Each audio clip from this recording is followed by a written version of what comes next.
Califórnia. A tripulação do voo 705 da FedEx nem imagina que logo terá que se defender contra um determinado ataque cuja intenção é matá-los. O voo 705 nunca chegaria ao seu destino final. Nós tentamos decolar. Os investigadores descobrirão um plano meticuloso e um motivo desesperado.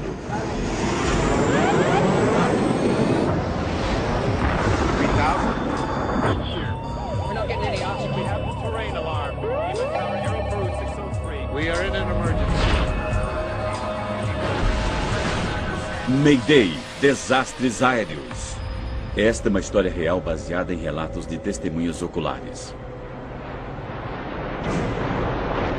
Abril de 1994.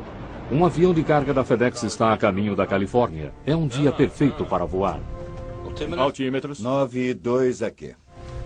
Mas fora da cabine, uma tragédia está prestes a se desenrolar. Os pilotos do voo 705 da FedEx estão a segundos de uma situação sem precedentes. O que é isso? Meu Deus!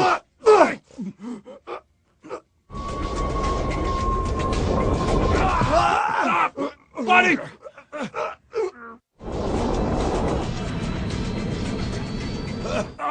Que é isso? Centro, emergência. Mas me diga, ele tentou decolar? Precisamos de ambulância e uma intervenção armada.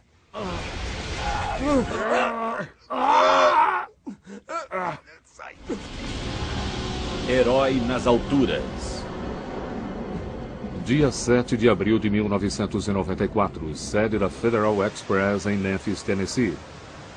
Servindo 171 países, a companhia entrega mais de 2 milhões de pacotes por dia e trabalha com prazos apertados. As condições para voo estão perfeitas no aeroporto de Memphis. O voo 705 da FedEx para São José, Califórnia, está se preparando para partir com a tripulação de 3 homens. Tem algum stand-by para embarcar no voo da tarde para São José? Nenhum. Auburn Calloway, de 42 anos, é engenheiro de voo. Ele espera conseguir uma carona no voo 705 por razões pessoais. Obrigado. Os funcionários têm o privilégio de voar de graça. Eles são conhecidos como stand-bys. O engenheiro de voo Andy Peterson, de 39 anos, é o primeiro membro da tripulação a chegar no avião. Andy Peterson. Auburn Calloway. Ele fica surpreso ao encontrar Auburn Calloway a bordo. Meu primeiro pensamento foi, devem ter chamado outra pessoa para esse voo e agora nós temos 2 engenheiros. Então eu disse oi para ele e perguntei se ele estava pegando uma carona até São José. E ele disse que sim, que era stand-by e ia pegar carona. Peterson, que trabalha há 5 anos com a FedEx, descobre uma coisa em comum durante sua verificação pré-voo. O botão do gravador de vozes da cabine, ou CVR, está na posição desligado. Surpreso, Peterson liga-o. O CVR grava toda a comunicação durante o voo. É uma ferramenta essencial nas investigações de tragédias aéreas. Nenhuma aeronave comercial grande pode voar sem ele. O interruptor de circuito do gravador de vozes da cabine estava levantado, o que significa que estava desligado e eu nunca tinha visto aquela situação antes e pensei que estranho. O piloto David Sanders, de 49 anos, e o copiloto James Tucker, de 42, são os próximos a embarcar e se preparar para a partida. Auburn Calloway. Algum problema de pegar carona até a Califórnia? Não, claro que não. Não tem problema nenhum. Pode vir. Você toca violão? É, um pouco. Ele era legal, era calmo, nada nele indicava que ele fosse um louco. Eu notei que ele estava levando um violão no estojo. Estava à direita, na frente da rede 9G. E eu não vi a hora de entrar na cabine e começar a fazer a verificação, porque tínhamos muito a fazer. Mas algo estava estranho. Eles não sabiam, mas Calloway tinha sido escalado como engenheiro de voo no voo 705. Porém, ele e sua equipe haviam excedido suas horas de voo por apenas 1 minuto no dia anterior, então foram substituídos. Mas Calloway estava determinado a pegar o voo 705, não importava como. Acho que vamos voar. Espero que esteja tudo funcionando.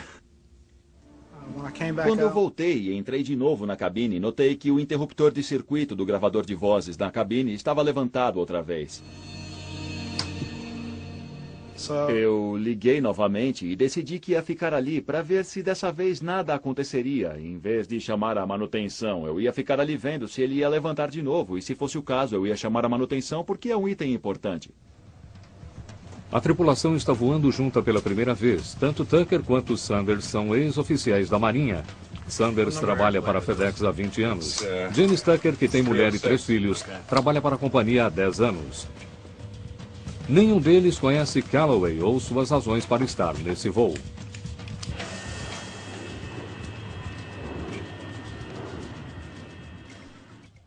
FedEx 705 tem permissão para decolar. FedEx 705 prontos para decolar.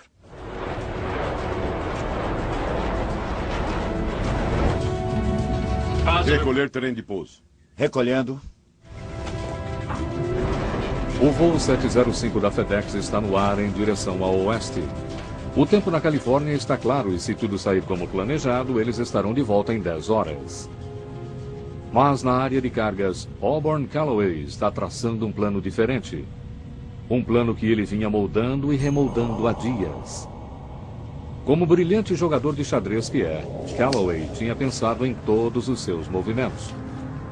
Ter sido substituído por outra tripulação no voo desse dia foi um golpe inesperado, mas nada que ele não pudesse aguentar.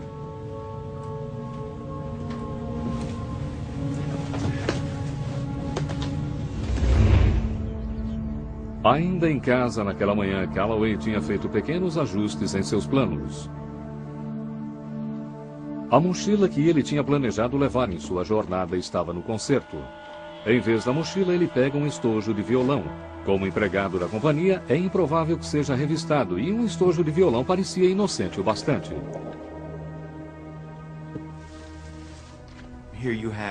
Ele conseguiu algo que nenhum outro afro-americano havia conseguido. Calloway se formou na Universidade de Stanford em 1974. Tornou-se piloto da Marinha e piloto de jatos comerciais. Mas seus 5 anos na FedEx tinham sido como engenheiro de voo. Ele era muito inteligente, uma pessoa persuasiva, que conseguia os seus objetivos e teve diante de si a oportunidade de uma carreira tremendamente positiva. Ele era casado e tinha filhos e família, e parecia que ele era parte do sonho americano, do sonho da família americana. Antes de ir para o aeroporto, Calloway põe alguns documentos importantes na cama. Entre eles estava seu testamento.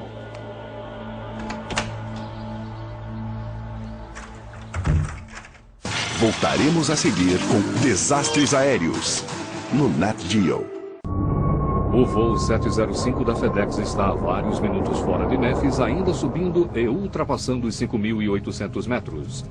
Jim Tucker está pilotando o avião, usando o modo de controle de voo e aproveitando para desfrutar do céu claro da tarde. A alguns metros de distância está Auburn Calloway, e com ele estão as frustradas expectativas de uma carreira brilhante e de um casamento que acabou em lágrimas. Depois que a decolagem acabar. Calloway tem um terrível plano. O estojo de violão que ele carrega tem vários martelos e uma lança. Fora das vistas da tripulação, ele prepara as armas.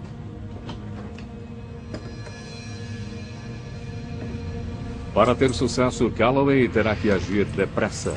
A velocidade e força serão essenciais. Calloway é ex-piloto da Marinha e especialista em artes marciais, portanto, velocidade e força fazem parte de seu background. O plano original era atacar a tripulação original, que era formada de 2 indivíduos. Uma mulher, que era muito mais frágil do que os homens, da tripulação do voo 705 que ele feriu. Não, eu moro em Fishville. Fishville? Ótimo lugar. A porta da cabine estava aberta. E eu vi o Calloway entrando. Eu o vi com o canto dos olhos. Eu só vi o braço dele meio perto e pensei, eu acho que ele vem vindo aqui para conversar.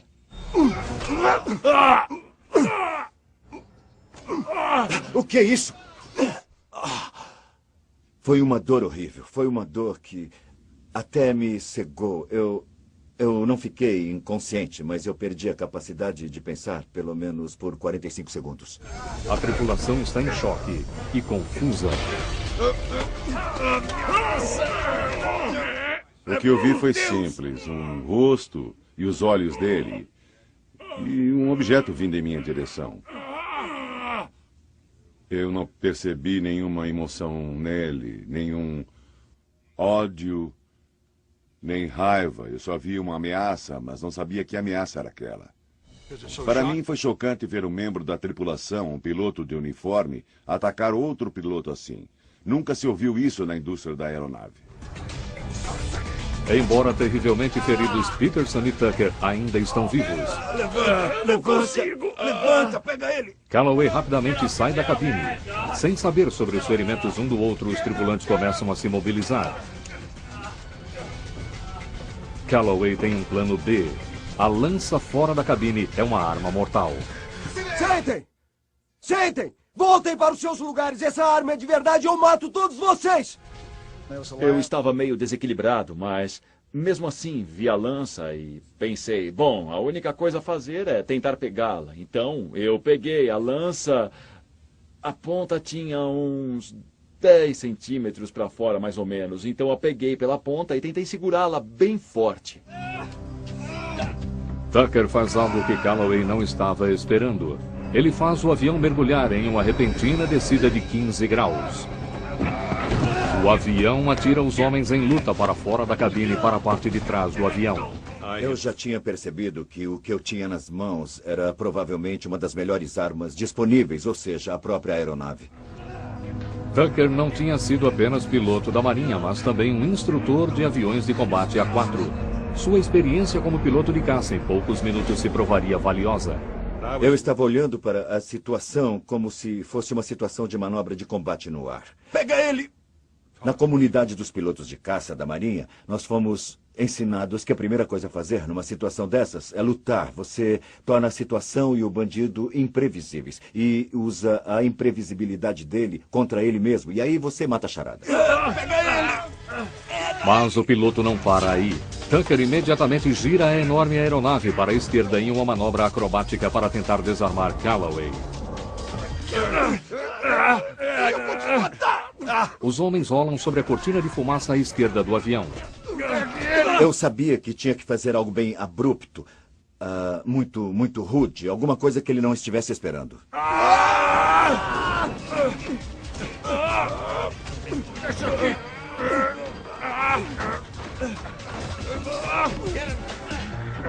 Tucker não sabe se girar o avião ajudará Sanders e Peterson enquanto eles tentam dominar Calloway. Os homens continuam à esquerda do avião. A tripulação está perdendo sangue e força rapidamente. Tucker continua a executar manobras tentando manter uma referência visual de fora pela janela ao lado do capitão. Peguem ele que eu controlo o avião. Fiz o avião rolar e ir completamente no sentido vertical, mas nesse ponto em particular, se eu continuasse girando o avião, eu realmente não poderia ver o que estava fazendo. A cabine de um avião não é um telhado de vidro onde você tem visão total, ele tem janelas grandes, mas quando você executa essas manobras, na verdade, você não consegue ver muito o que está fazendo. Então eu virei o avião cerca de 140 graus até o ponto onde eu ainda podia ver a lateral, à medida que o nariz do avião começava a aparecer. Tucker leva o DC-10 de 250 mil quilos a um ângulo de 140 graus, deixando-o quase de ponta cabeça. Aeronaves comerciais nunca devem girar mais de 60 graus. Os homens continuam sua luta no teto da aeronave.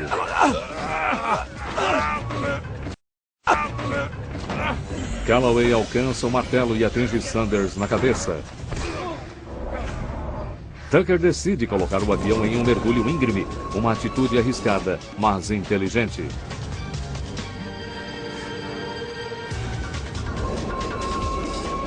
As forças G do mergulho empurram os homens de volta à cortina de fumaça.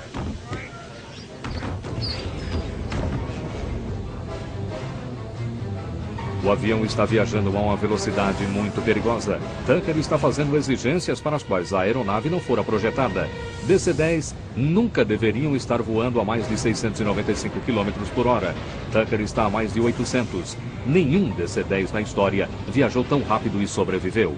O indicador de velocidade do ar estava maximizado. Ele tinha atingido o ponto que chamamos de Barbie Pole. O avião não consegue ir mais depressa, mas você sabe que está indo um pouco mais depressa do que está indicando ali por causa do que você normalmente não ouve em velocidade mais baixa em um jato daquele tamanho. E uma delas é o som incrível do vento entrando na cabine.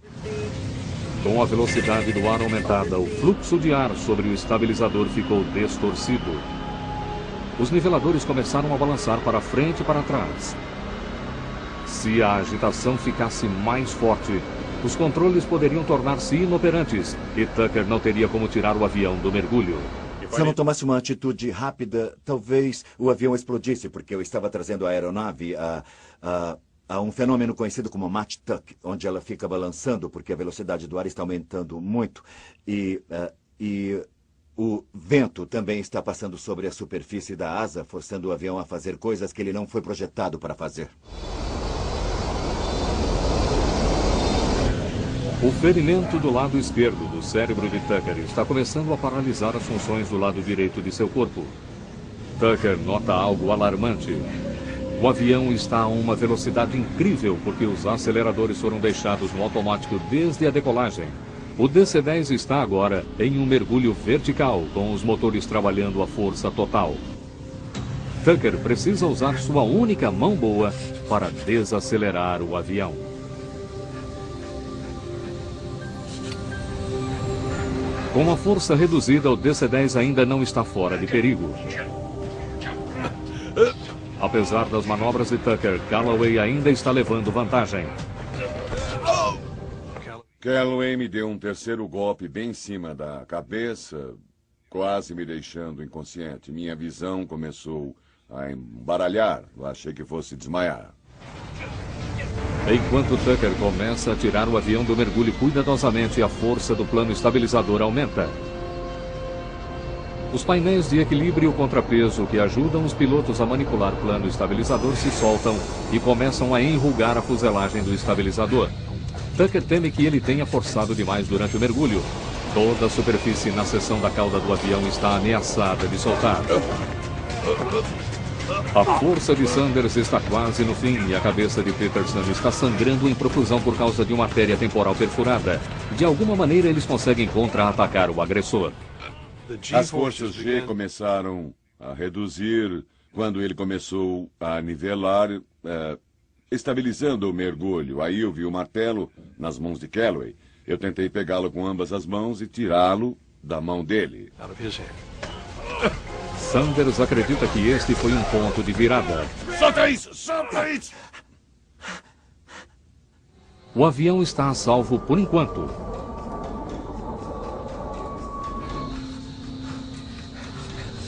Cerca de 1 minuto depois do começo do ataque, Tucker finalmente tem uma chance de mandar um rádio para Memphis. Centro, emergência. O controlador de tráfego aéreo, Kent Flashman, e seu funcionário recebem o pedido de emergência de Tucker. Aeronave em emergência, repita. Centro, emergência. Aeronave em emergência, repita. Centro, escutem. Express 705. Eu fui ferido. Fomos atacados. Alguém tentou controlar o avião. Me deem um vetor, por favor. Estamos voltando para Memphis. Depressa. Express 705. Voe em direção a 095, direto para Memphis. 095. Direto para Memphis. Chamem uma ambulância e alerta total no aeroporto. Memphis, ainda estão me ouvindo? Afirmativo, 705. Desçam e mantenham-se a 10.000. Flashman toma as providências no caso de o sequestrador ter uma arma. Se ele conseguir fazer o avião descer a 3.000 metros, um buraco de bala na fuselagem não causará uma descompressão explosiva. Tucker ouve a briga aumentar fora da cabine. Mais uma vez, ele usa sua única arma, o avião.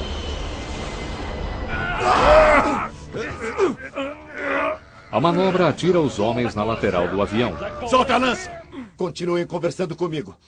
Ok? Express 705, afirmativo. Se precisarem de alguma ambulância, avisem que providenciaremos. Certo. Vamos precisar de uma ambulância. E precisamos de intervenção armada também. Avise a SWAT que ele está pedindo intervenção armada. Flashman reconhece o termo intervenção armada como o pedido mais sério que um piloto pode fazer. Isso significa que eles querem oficiais armados para abordar o avião na aterrissagem. A aproximação de Memphis tem que ser alertada. Temos uma emergência, Express 750. Houve tentativa de sequestro no avião. Tentativa de sequestro? Certo. Contatem o radar. Ponham ele em 119.1. Paul Candolino, um controlador veterano de 44 anos, agora localiza o voo 705 em sua tela de radar. Mas algo está errado. O avião está se afastando do aeroporto. Parece que o sequestrador tomou o avião. A tripulação do voo 705 da FedEx foi atacada por um colega e declarou emergência. O controle de tráfego aéreo observa sem poder ajudar enquanto o avião se afasta do aeroporto. O copiloto James Tucker está levando o DC-10, sua melhor arma, ao limite.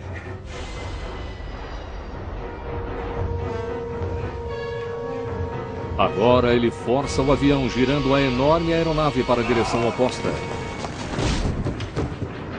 Tucker, com sua experiência militar, reverte o giro, mantendo suas manobras imprevisíveis. Eu estava sozinho na cabine. A luta ainda estava sendo travada lá atrás e eu não sabia quem estava ganhando nem quem estava perdendo. Foi realmente a única vez em que eu tive tempo para ficar com medo. Eu me lembro que foi uma situação horrível. Pensar que talvez Auburn estivesse ganhando. 3 minutos e meio depois do ataque, embora ferido, Auburn Calloway não solta a lança. Ajuda, ele está me mordendo! Eu estava com raiva naquele momento, então quando eu o atingi foi com a intenção de incapacitá-lo e eliminar sua habilidade de lutar. Não matar, mas feri-lo o suficiente de maneira que ele não conseguisse mais lutar. Então, quando eu girei o martelo, foi com toda a força que eu tinha. Sanders e Peterson dominam Calloway momentaneamente. Põe no piloto automático que vem aqui! O capitão está gritando para Tucker vir ajudar, mas ele é o único que está pilotando o avião. Express 705, contate a aproximação de Memphis a 19.1. Eles já sabem da sua emergência. Peça um canal único de frequência. Um canal único de frequência, entendido. Vamos passar isso adiante. 119.1. Põe no piloto automático! Venha, Jim, depressa! Tucker! Foi provavelmente o pedido mais estranho que eu já tinha recebido, porque eu era a única pessoa que estava ali na cabine. Largar tudo ali e ir ajudá-lo significava que eu teria primeiro que levantar, coisa que até o momento eu não sabia se conseguiria fazer. Eu tentei levantar e foi muito difícil. Jim Tucker, com uma fratura no crânio e só um lado do corpo funcionando, põe o avião no piloto automático e luta para sair de seu assento e ir ajudar. Espere, eu já estou indo. Piloto automático. Mas o avião ainda não tinha se estabilizado completamente para que o piloto automático pudesse assumir. Ok. Agora não há ninguém pilotando o avião. Voltaremos a seguir com Desastres Aéreos no Nat Geo. 705, estão me ouvindo? Paul Candolino tenta estabelecer contato pelo rádio com o voo 705, mas não há resposta. O radar deles mostra que o avião foi para o norte, depois para o oeste e finalmente para sudoeste, afastando-se do aeroporto. Só havia um estranho silêncio. Qualquer coisa podia ter acontecido no avião. Quando eu entrei na área de carga, eu fiquei absolutamente surpreso com o que eu vi. Todos os 3 indivíduos estavam completamente cobertos de sangue. Auburn Calloway estava de costas. Havia papéis por toda parte. Dava para ver que a cobertura dos assentos normais em uma aeronave comercial, estava toda rasgada. Havia marcas de sangue no teto da aeronave e casacos que tinham caído dos compartimentos. Era uma perfeita carnificina. Sanders desarmou Calloway e deu a lança a Tucker. Se mexer no dedo, eu te mato. Fica de olho nele, eu fico com um avião. Pode ir. Tô indo. Eles decidem que Sanders, o piloto, deve levar o avião de volta a Memphis. Pega isso. Tucker quer as armas o mais longe possível de Calloway e pede que Sanders as leve com ele para a cabine. Em uma situação de emergência, espera-se que o capitão pilote. Mas eu estava meio tonto por causa da luta. E não tinha certeza da direção do avião. Também não tinha certeza sobre as condições dele. Mas parecia que ele estava voando normal. Eu estava sangrando muito na parte de cima da cabeça e não conseguia enxergar com meu olho esquerdo. Pensei que a luta tivesse terminado, porque eu tinha atingido Calloway 4 vezes na cabeça com um martelo de meio quilo com toda a minha força. Ele tinha parado de reagir e estava sangrando como se estivesse muito ferido. Tucker não pode mais dizer se sua mão está segurando a lança ou não. Os golpes que ele levou na cabeça fizeram o sangue coagular em seu cérebro e prejudicaram seu sentido do tato. Quero levantar! Deixa eu levantar! Eu não brigo mais! Por favor, eu não consigo respirar! Embora ferido com várias aberturas em seu crânio, Albert Calloway não merece confiança. Ambos os pilotos sabem que suas forças estão se esgotando. Preciso respirar! Sanders, de volta ao assento do piloto, precisa levar o avião para o solo. E depressa. Memphis, está me ouvindo?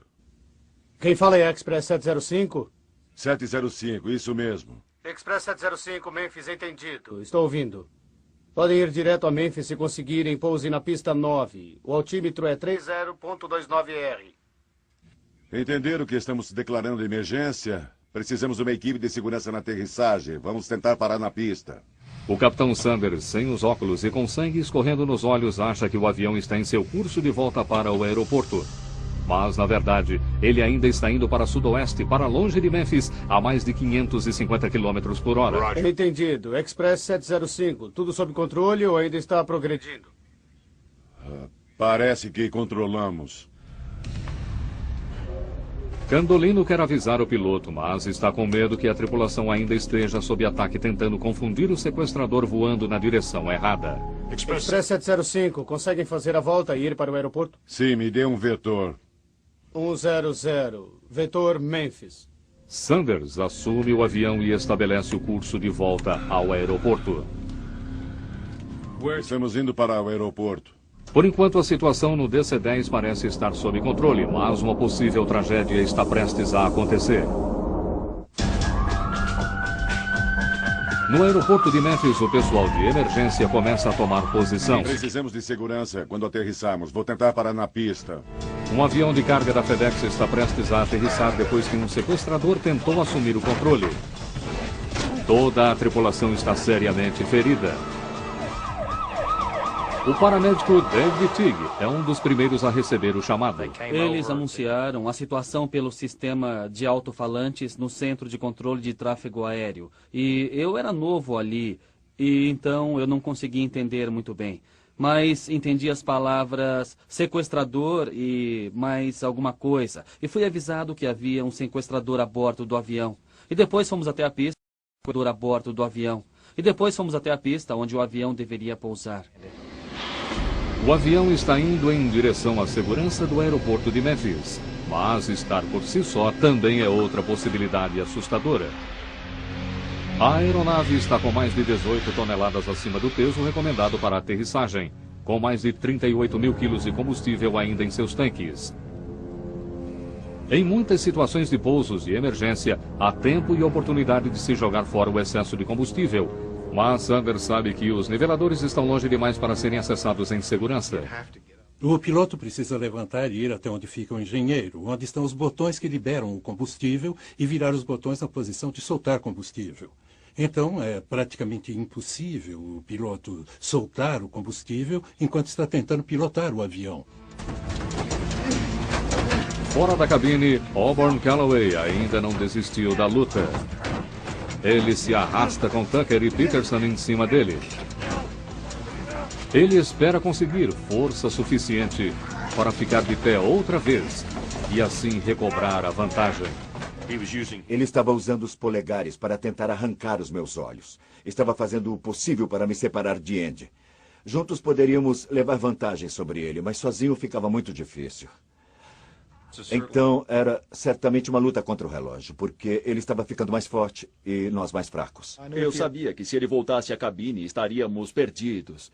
E sabia que tínhamos que mantê-lo de alguma maneira fora da cabine.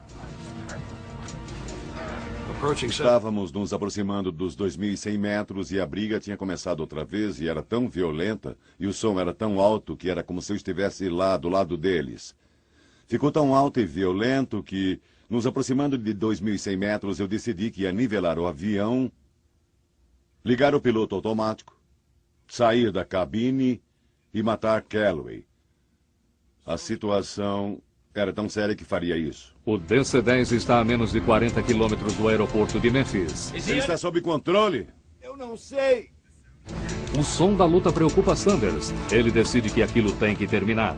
Eu soltei meu cinto de segurança, saí do meu assento e fui para a parte de trás do avião. O Jim Tucker me disse, David, acho que ele está sob controle agora. E eu perguntei, tem certeza? Tenho sim. Eu acho que ele está sob controle. Eu voltei para a cabine, sentei do lado esquerdo do avião e continuei a descida para o aeroporto. Express 705, verifiquem se a situação ainda está sob controle. Sim, está tudo bem, mais ou menos controlada. O vento está 0305. A pista 9 está pronta.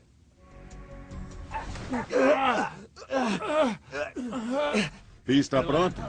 Agora Sanders vai enfrentar outra possibilidade de tragédia. O atraso causado pelo fato de ele ter saído de seu assento significa que ele está acima da velocidade normal para a aproximação. Ele não será capaz de diminuir a velocidade do avião depressa o suficiente para aterrissar na pista 9. Vou fazer o trecho 36 esquerda. A pista 36 tem mais de 2.800 metros de comprimento e é perpendicular ao caminho que o avião fará. Para aterrissar ali, ele precisará fazer uma série de curvas, manobras razoáveis para caças ou aviões menores. Mas para um DC-10 sobrecarregado, pilotado por um homem ferido, isso é quase impossível. Primeiro ele precisa virar 90 graus à direita, voar paralelo à pista e depois executar um giro de 180 graus. Certo, Express 705, pista 36 à esquerda, esperando para aterrissagem. Visual claro, aproximação da 36, esquerda, o vento está 0508. Sanders precisa ignorar os avisos do computador e levar o avião além de seus limites operacionais normais. O avião está quase de lado. De repente ele virou o avião para cima. Parecia que era um caça em uma curva fechada. E depois ele desapareceu atrás do terminal. E quando ele baixou o suficiente, não deu mais para ver.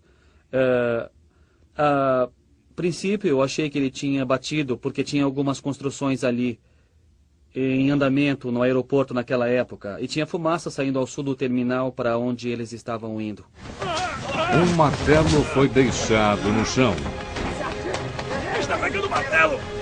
Os homens lutam para alcançar o martelo. Esta poderá ser a última chance que Calloway tem de assumir o controle. Sanders virou 90 graus ao sul, voando paralelo à pista 36 à esquerda.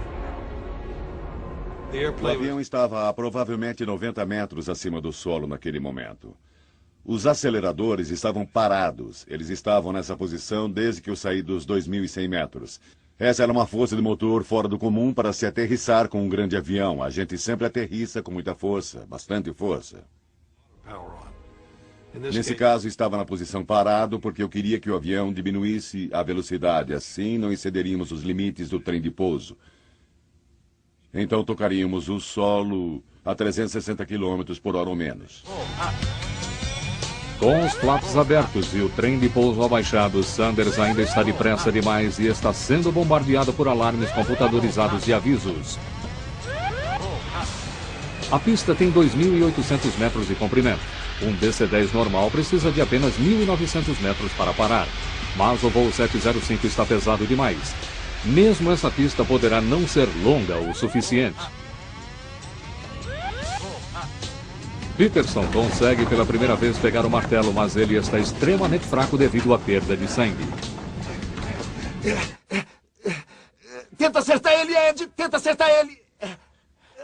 Eu estava quase implorando para ele fazer aquilo, sabe? Para acertar o cara. Ele poderia nos atingir também. Acho que dei uma olhada fixa para ele, do tipo... Do que você está falando? E ele olhou para mim como um pai olha para o filho, dizendo... Você tem que fazer isso. Bata nele.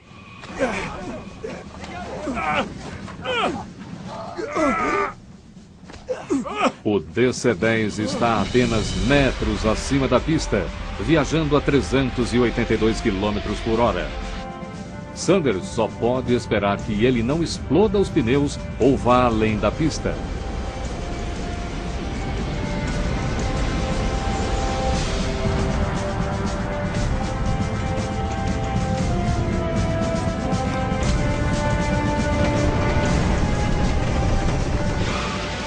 Por sorte, todos os 10 pneus suportaram o impacto da aterrissagem. O capitão David Sanders aterrissou o avião com apenas 300 metros de pista. A tripulação do voo 705 está em segurança no solo, mas ainda não está fora de perigo.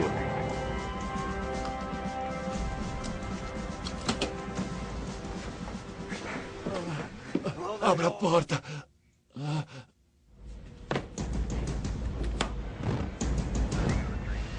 O escorregador estava coberto com um tipo de talco, então ele não gruda quando precisa ser aberto.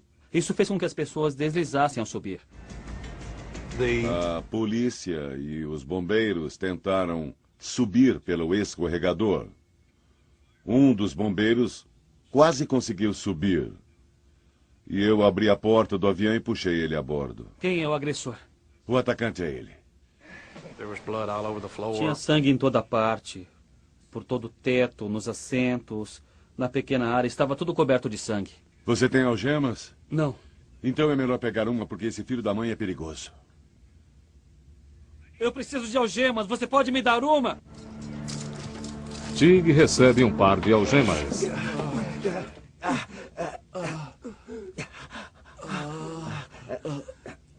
Fica aqui, no meio da corrente.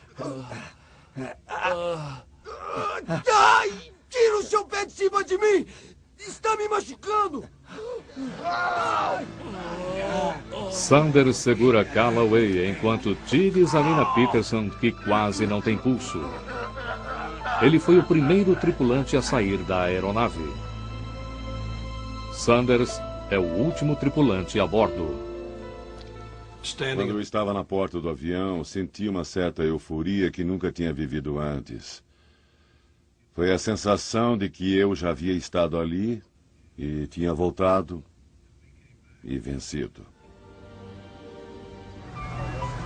Os 3 tripulantes do voo 705 sofreram o ataque de um colega e estão seriamente feridos. O copiloto Jim Tucker tem pedaços de ossos no cérebro. A vida do engenheiro de voo Andy Peterson está em jogo devido à grande perda de sangue. Os dois estão em condições críticas. Os homens feridos são levados às pressas ao centro médico de Memphis. O piloto David Sanders divide uma ambulância com Tucker. Apenas durante o percurso até o hospital ele percebe a extensão e a seriedade dos ferimentos de seu copiloto. Tucker é levado de maca. Ele não consegue andar.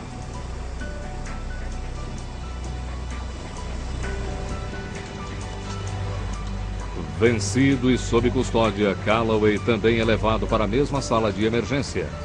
Mas uma pergunta importante permanece. Por que Auburn Calloway atacou a tripulação do voo 705? A história começa a se desdobrar. Divorciado em 1990, Auburn Calloway ainda tenta sustentar a ex-esposa e seus 2 filhos e quer garantir seu futuro financeiro. Estava muito interessado no bem-estar dos filhos, interessado em que eles não tivessem a mesma infância que ele teve. A evidência de um ataque suicida contra a FedEx cresce enquanto os investigadores procuram na aeronave e encontram uma carta que Calloway deixou para a mulher. Querida Pat, eu quero que você e as crianças saibam que eu vivi por vocês. Eu penso no bem-estar de vocês todos os dias. Mas como eu posso garantir ter dinheiro suficiente para a educação de Kayla e Burn em Stanford? Ele era obsessivo quanto ao bem-estar dos filhos. Estava interessado nos filhos. Acredito que ele estava interessado também no casamento dele. Agora eu sei que o casamento dele faliu ou estava falindo praticamente na época do incidente. Mas acredito que era difícil para a Pat ser casada com ele. 7 de abril de 1994. A vida de Calloway tinha sido uma decepção após outra. O insucesso do casamento, as crianças que ele não pôde mandar para a universidade, o brilhante piloto que terminou como engenheiro de um avião de carga e agora um acontecimento chave. No dia seguinte, ele deveria comparecer a uma audiência da FedEx para falar sobre informações falsificadas da empresa. Durante nossas investigações, parece que ele falsificou para mais o número de horas de voo que ele tinha e a empresa estava verificando isso. Calloway devia estar com medo de ser despedido. Aos 42 anos apenas, sua vida profissional poderia estar terminada. Ele tem uma solução. O objetivo é o de deixar os filhos bem. O objetivo é escapar, eu acho, da dor de sua vida. Ele não pode continuar vivendo essa vida e ainda deixá-los bem, porque está prestes a perder a carreira. E agora ele não vai poder mais lhes dar o que gostaria. Mas a vida dele tem valor se for dada em acidente. Voltaremos a seguir com Desastres Aéreos, no Nat Geo. Calloway saca todo o dinheiro que pode e manda um total de $54 mil à sua ex-mulher. Mas seu seguro de vida vale cerca de $2,5 milhões se ele morrer em um acidente de trabalho.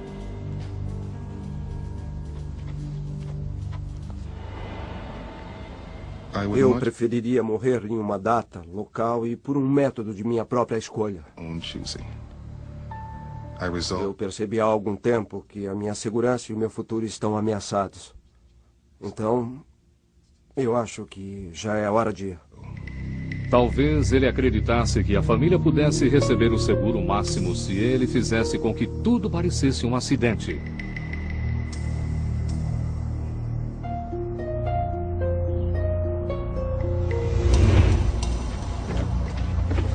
Se era essa a ideia de Calloway, então seu plano era perfeito.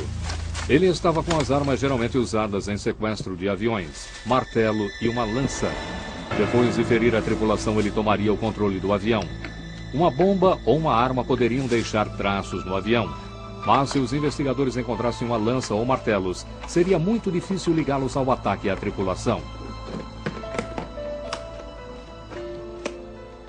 Eu acredito que seria impossível dizer a diferença entre o tipo de ferimento causado por um martelo e o tipo de ferimento que a pessoa teria em um grande acidente de avião. Auburn passou a semana imaginando isso, se preparando para morrer e deixar suas coisas em ordem. Calloway foi até a um advogado para mudar seu testamento antes de embarcar no voo da FedEx. Ele deixou um testamento na cama, de modo que fosse facilmente encontrado.